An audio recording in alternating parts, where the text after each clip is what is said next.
Hello बच्चों, good morning. पुनः हम आप लोगों के सामने अगली वीडियो लेकर के आ गए हैं। क्लास 10th सब्जेक्ट फिजिक्स रहेगा। इसमें देखिए यह लेसन आप लोगों को समाप्त होने वाला है और न्यूमेरिकल आने वाला है। न्यूमेरिकल के लिए आज थ्योरी सब बताएंगे हम, कैसे न्यूमेरिकल को सॉल्व करेंगे। कोई भी दर्पण ले लीजिए, चाहे वह उत्तल ले लीजिएगा चाहे अवतल लीजिएगा।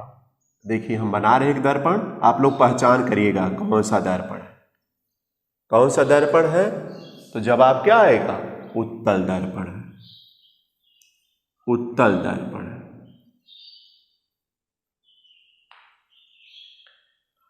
यह अगर पॉइंट डालते हैं तो तुरंत बता दीजिएगा सर यह ध्रुव बता आप इंगित किए हैं। अब बताना चाहिए आप लोगों को। इसके बाद अगर यह लाइन खींच देते हैं तो आप कहिएगा क्या है यह? मुख्य अक्ष।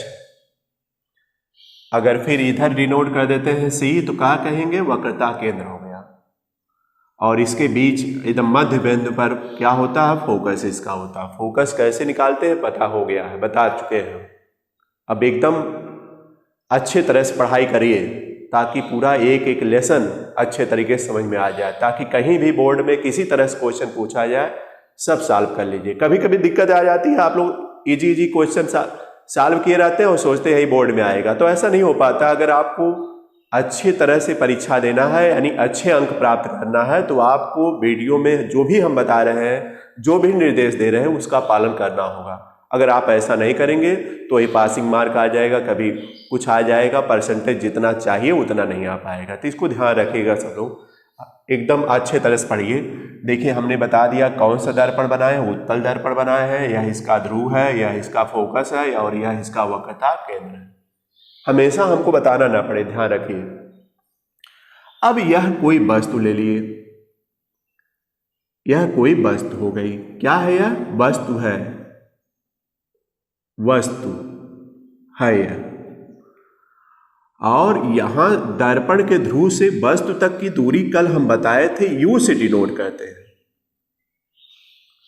दर्पण से वस्तु तक की दूरी को यू से डिनोट करते हैं। और यू जो आएगा, एक बात ध्यान रखिएगा, दर्पण के ध्रुव से हमेशा दूरी नापी जाएगी और अगर यह दूरी बाएं तरफ नापी जाएगी यानी इधर दूरी नापी जाएगी, देखिए इधर दूरी नापा गया तो यह माइनस रहेगा। और अगर ध्रुव से इधर दूरी नापी जाएगी यानी दाहिने तरफ नापी जाएगी तो वह जो है प्लस में आएगा। इस बात को ध्यान रखिए चिन्ह परिपाटी। फिर मुख्य अक्ष से अगर ऊपर दूरी नापी जाएगी, देखिए यह ऊपर दूरी नापेंगे तो यह प्लस आएगा, अगर नीचे दूरी नाप रहे हैं तो माइनस आएगा। यही ध्यान देना है। अगर इतना आप ध्यान देते हैं तो सब क्वेश्चन सॉल्व हो जाएगा, कहीं हमको बताने की बार बार आवश्यकता नहीं होगी। लेकिन नहीं समझेंगे तो हर एक क्वेश्चन में हमको बताना पड़ेगा, इसलिए आप लोग ध्यान दीजिएगा। यह देखिए वस्तु हो गई, इसका प्रतिबिंब बनाने के लिए आपको बताए थे कि यह देखिए समांतर किरण जाएगी जो कि फोकस की सीध में यह जो है अपसरित हो जाएगी यानी फैल जाएगी।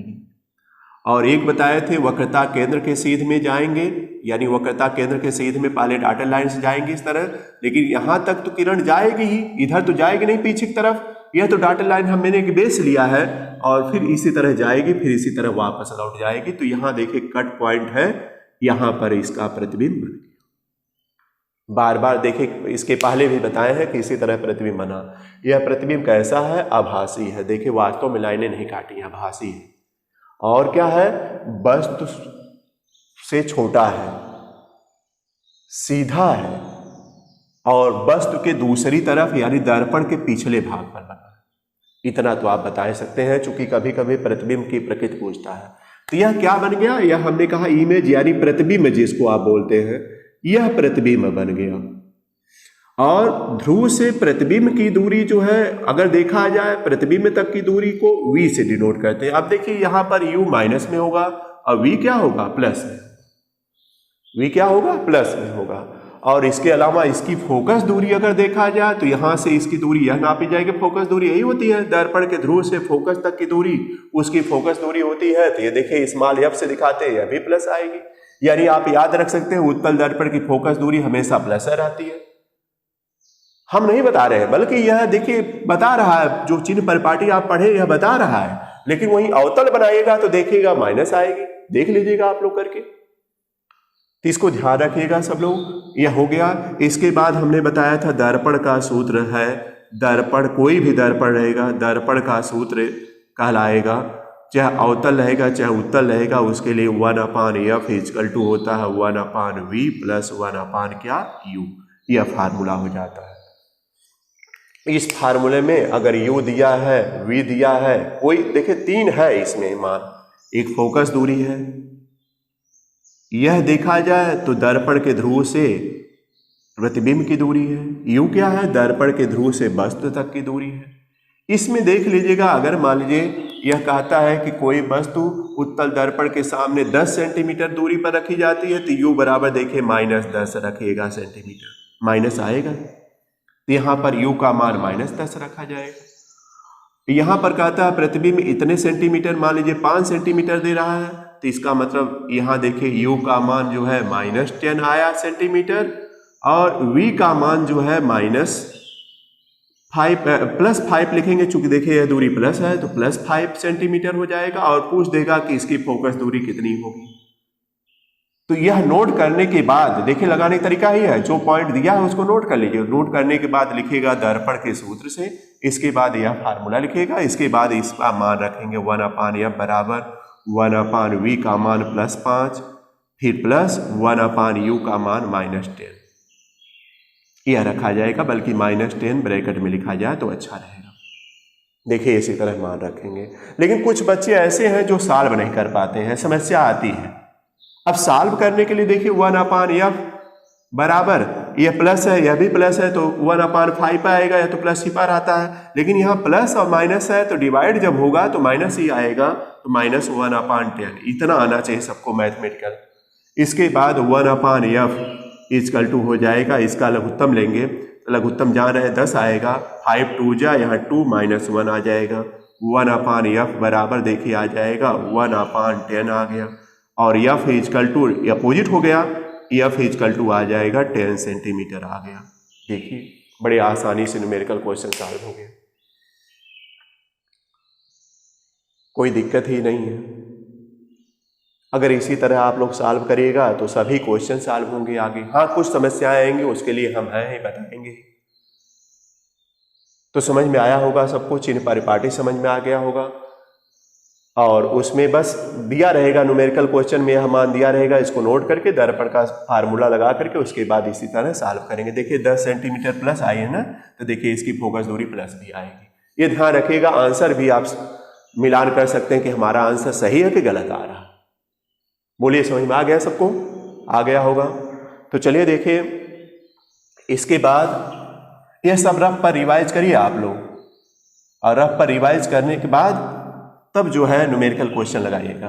अब चलिए देखिए, आप दर्पण का सूत्र हेडिंग डाल लीजिएगा फेयर कॉपी पर, दर्पण का सूत्र कुछ लिखते भी चलिए, दर्पण का सूत्र यानी फार्मूलाज मिरर, दर्पण का सूत्र इसमें लिखिए चलिए, माना कोई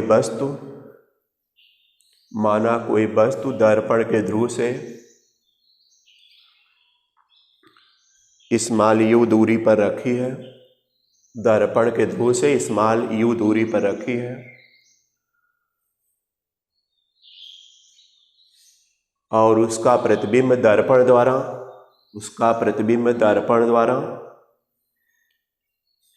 स्मॉल v दूरी पर बनता है, फिर लिखिएगा यदि दर्पण की फोकस दूरी स्मॉल f है, दर्पण की फोकस दूरी स्मॉल f है, तो इनमें निम्न संबंध होता है। लिखिएगा तो इनमें निम्न संबंध होता है, और लिख दीजिएगा नीचे 1/f बराबर 1/v प्लस 1/u, इसको घेर दीजिएगा। लिखिएगा यह दर्पण का सूत्र कहलाता है, इसके नीचे लिख लीजिएगा दर्पण का सूत्र कहलाएगा, कोई भी दर्पण रहेगा सूत्र कहलाता है। दर्पण का सूत्र कहलाता है, लिख लीजिएगा। तो नोट हो गया होगा सबका, दर्पण का सूत्र कहलाता है। तो देखिए दर्पण के सूत्र का पहले हम लोग निगमन भी बताते थे, लेकिन अब आप लोगों के पाठ्यक्रम में नहीं है, लिखा रहता है निगमन नहीं है, तो आप लोग निगमन नहीं करना है, लेकिन कभी कभी दर्पण का सूत्र लिखिए, आता है 1 नंबर के लिए क्वेश्चन, तो आप लोग इतना लिख करके उसका सिंबल जरूर लिखिएगा, क्या है वी, क्या है वी, दर्पण के ध्रुव से प्रतिबिंब की दूरी, यू क्या है, दर्पण के ध्रुव से वस्तु तक की दूरी, यह क्या है, दर्पण की फोकस दूरी। दर्पण की फोकस दूरी में उत्तल दर्पण की फोकस दूरी अगर देखा जाए तो वह धनात्मक आएगी, लेकिन अवतल दर्पण लीजिएगा, देख लीजिए आप लोग, अवतल दर्पण लीजिएगा तो अवतल दर्पण देखिए इस तरह बनता है, और इसका सी पॉइंट यहाँ रहेगा, यहाँ पी पॉइंट हो गया, यह एफ पॉइंट रहेगा। तो बताइए इसकी फोकस दूरी इधर दर्पण के ध्रुव से बाएं तरफ ले रहे हैं कि नहीं, तो यह माइनस आएगा, इसीलिए कह रहे हैं कि अवतल दर्पण की फोकस दूरी माइनस आएगी और उत्तल की क्या आएगी, प्लस आएगी। रटवा नहीं रहे बल्कि दिखा रहे हैं, आप लोग समझा रहे, समझ में आ गया होगा। इसके अलावा देखिए एक मिलता है रेखीय आवर्धन, लीनियर मैग्निफिकेशन जिसको आप बोलते हैं, लीनियर मैग्निफिकेशन है रेखीय आवर्धन, एक मिलता है।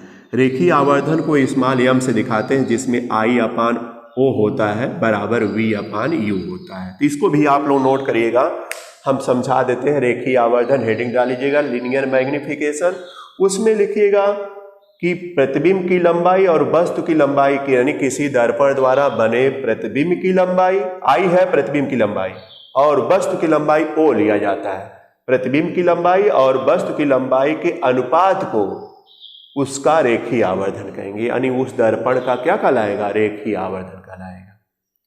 यही परिभाषा। इसके बाद यह लिख लीजिएगा, आई क्या है, प्रतिबिंब की लंबाई, ओ क्या है, वस्तु की लंबाई।